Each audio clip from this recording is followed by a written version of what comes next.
табрики насиҳатмонанди Эмомалӣ Раҳмон ба муносибати Иди Фитр. боздошти як шаҳрванди Тоҷикистон ба иттиҳоми куштор дар Русия.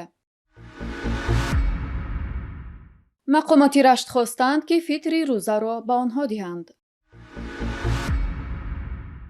аврупо боз ба Тоҷикистон пул ваъда кард. раис ҷумҳури Тоҷикистон бо табрики ҷомеаи кишвар ба муносибати Иди Фитр бори дигар ба худдорӣ аз масрафи зиёд ва зоҳирпарастӣ даъват кард. ба иттилои дафтари матбуоти раёсатҷумҳурӣ, Эмомалӣ Раҳмон дар зимни табрики мардум бо Иди Фитр гуфт: бояд сарфаю сариштакорӣ кард. ба гуфтаи ӯ, барои пешгирӣ кардани зоҳирпарастиву намоишкорӣ ва исрофи маводи ғизоӣ, аз ҷумла дар рӯзҳои ид ва риояи ҳатмии талаботи Қонуни Ҷумҳурии Тоҷикистон дар бораи танзими анъана ва ҷашну маросим ҷиддӣ муносибат кунем.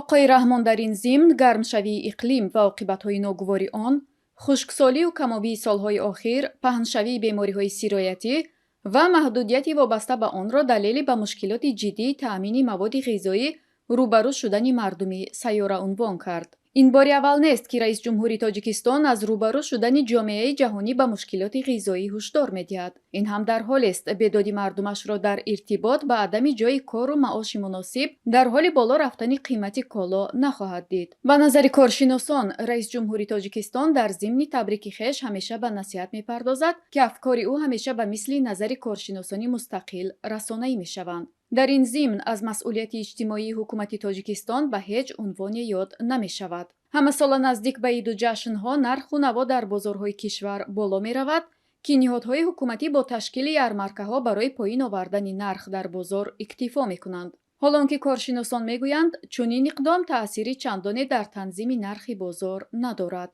солҳои охир раис ҷумҳури Тоҷикистон талош мекунад дар нокомии ҳукумат дар зимни ҳалли мушкилоти ҷомеа ишора ба мардум намояд, ки ин усул навъе аз гурез аз масъулият хоҳад буд.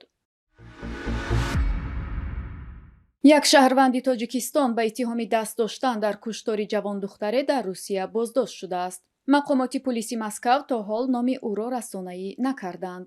ба иттилои сайти Сарград, ин зани шаҳрванди Тоҷикистон дар содир кардани як куштор дар вилояти Иркутски Русия муттаҳам мешавад, ки ин ҳодиса дар соли 1994 иттифоқ афтодааст. манбаъ менависад, 29 декабри соли 1994 аз даромадгоҳи манзиле дар кӯчаи Просвешенияи ноҳияи Ленини шаҳри Иркутск ҷасади духтари 17-солаеро пайдо карданд, ки дар бадани ӯ изи ҷиноят пайдо шудааст.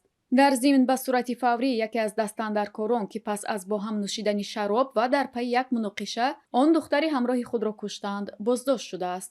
аммо дуввумӣ фирор кардааст, ки таи ҳудуди 30 сол таҳти пайгард қарор доштааст.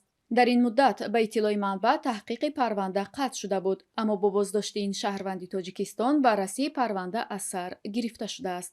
гуфта мешавад, дар ин муддат ин зани муттаҳам дар куштори шаҳрванди Русия бо иваз кардани ному насаби худ мақоми шаҳрвандии Тоҷикистонро гирифтааст. ӯ феълан 46 сол син дорад. мақомоти пулиси Москав ин занро боздошт ва ба вилояти Иркутск мунтақил карданд.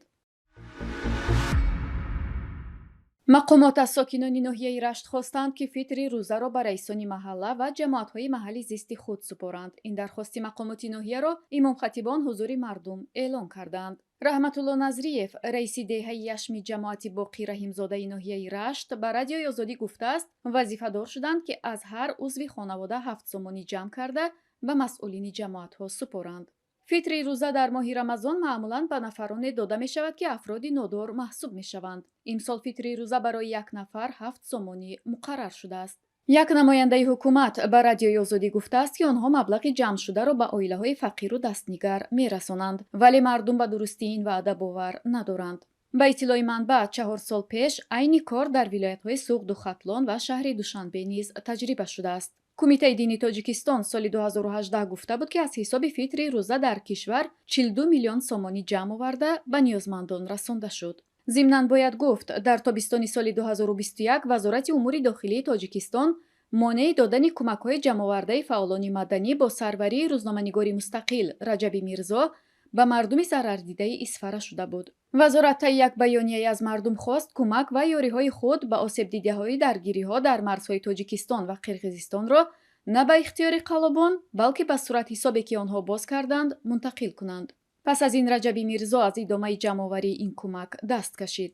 гуфта мешавад, солҳои охир мақомот аз иттиҳоди мардум ва ҷамъоварии маблағ ба сурати дастаҷамъӣ ҳарос дорад. бинобар ин гурӯҳҳоеро низ дар Русия барои ободии деҳа ё кӯмак ба муҳтоҷон аз муҳоҷирон пул ҷамъ мекунанд, таҳти назорат гирифтаанд.